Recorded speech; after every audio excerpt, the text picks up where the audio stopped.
Sa exclusive interview ni Miss International 1979, Melanie Marquez sa Fast Talk with Boy Abunda, dinetalye niya ang pang-aabuso umano ng kanyang asawang Amerikano.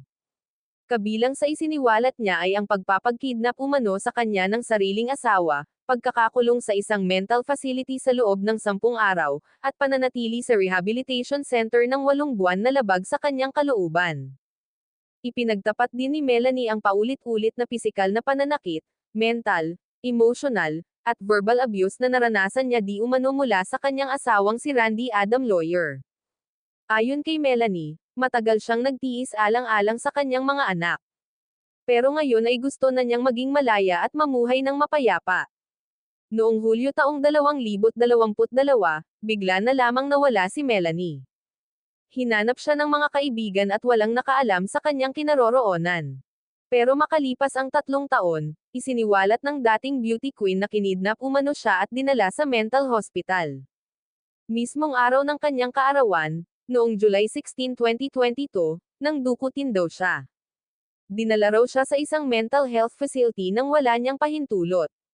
Matapos ang 10 araw na pananatili sa mental facility sa Pasig City, inilipat daw si Melanie sa isang rehabilitation center sa Cavite. Dito raw siya namalagi ng 8 buwan. Sa lahat ng nangyari kay Melanie, ang pinakamasakit daw ay inihiwalay siya sa kanyang mga anak na parehong may autism. Kwento niya, umiyak ako. Hindi nila naiintindihan ang sinabi ko na kung mamamatay ako, hindi ko alam. Ang mga anak ko, mahal na mahal ko yung 2 kong autistic.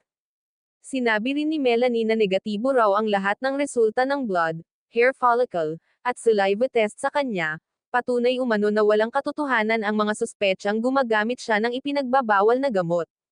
Iginiit ni Melanie na matinding depresyon ang pinagdaanan niya at nag-ugat ito mula sa kawalan umano ng suporta ng kanyang American husband. Si Manuel ito ay anak ni Melanie sa dati niyang karelasyong si Senator Lito Lapid. Habang sina Maxine at Michelle ay mga anak niya sa dating actor-director na si Derek D. Si Muzin ay anak ng beauty queen actress sa isang Arab sheikh, habang sina Abraham at Adam ay mga anak niya kay Randy.